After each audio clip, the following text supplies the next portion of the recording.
Hello everyone, it's Super Jerry 27's Nerd Cave. If you're new to the channel, I talk about video games and comic books and some pop culture stuff, so drop me a subscribe. I would appreciate it. Like the video, dislike the video, comment on the video. Let me know your thoughts on today's subject, which is 5 PlayStation 4 games you shouldn't sleep on. The PlayStation 4 generation is quickly becoming a dot in our past, which is hard for me to believe. Seems like only yesterday I fired that puppy up, but obviously not. It was not yesterday. I think it's almost been a decade, for crying out loud. But yes, these are 5 games. I have them in alphabetical order, and they're great, and I think you should play them. First up is one probably not a lot of people have heard about. It's called Daymare 1988. It's a old-style Resident Evil tank control-ish zombie game that takes place in 1998, excuse me. The 90s were the best. Its sequel just dropped, and I picked it up on Amazon, so I'm going to replay through this puppy, because the one thing I didn't like about it, I hope they fixed in the new one, is that when you unload your clip, like the clip comes out, and you have to put the bullets in the clip, and then put it back in your gun. So if you discard the clip, and you have bullets, you can't put them in your gun. I didn't like that mechanic whatsoever. But other than that, it's fucking great. Nice, very, play it. Play it. Help this, was it GS2 Games from Oregon. Help them succeed. They deserve it. Up next is one of 2 RGG Studio games in this stack, and this is Fist of the North Star Lost Paradise. As you can see behind me, I have a bunch of comic books. Fist of the North Star was the first manga I was introduced to by Viz. I have, I think, 1 through 10 or 1 through 8 from Viz Comics, and I love this. Like, they did such a great adaptation of the series. Like, you play as Kenshiro, and you've got like 5 things on your chest because someone tried to kill you with that move, the 5-step move. You get hit with that, you take 5 steps, and you fucking explode and die. And oh, such a good game. I hope they make a sequel. I want them to make a sequel because I don't want to play it again because I remember it, if that makes sense. And it's a PS4 only game. I didn't realize that until just now. That's pretty sick.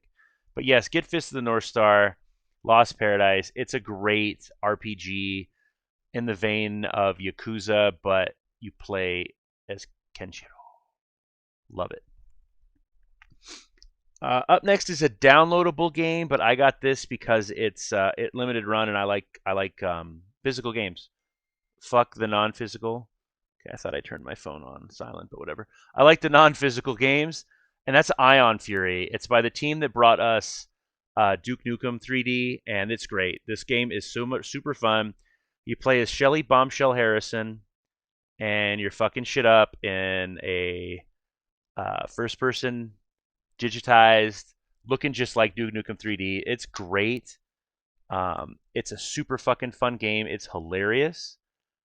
It is tough though. I haven't completed it yet because I don't know where to go. I always get lost in games like this if they don't have a good HUD because I'm just a fucking loser. But yay 3D Realms for keeping us boomer shooters going.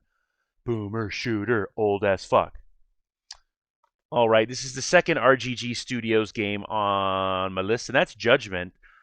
This takes place in the world of Yakuza after Yakuza 6, The Song of Life. What's his name?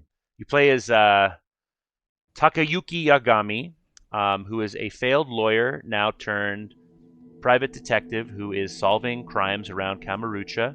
And there's like a main all-encompassing crime you have to solve. And I am 12 hours into this game. I just started Chapter 7. And I love it. When I'm done with this video, I'm probably going to play it until 1 in the morning because I work late on the day of filming. It's a great game. Kind of bummed I didn't pick it up on the PS5, but it's kind of pricey on the PS5, so I'll just stick with my 4. But I did get the sequel, Lost Judgment, on the PS5, so that's exciting. And it came with a 6 sticker. I love stickers. Ryu ga Gotoku. Hope that's right. And then finally, this developer is one of my favorite developers, and I don't believe they get enough credit for their narrative. The gameplay, it's one-button gameplay, but the story and the branching paths reminds me of playing a Choose Your Own Adventure video game, if you're old enough to remember the Choose Your Own Adventure books. And that is Supermassive Games The Quarry. This is also on the Xbox One Series X. This game is so much fun. I don't know how many months I played playing it just to get different trophies and to see different endings. I mean, the cast is good.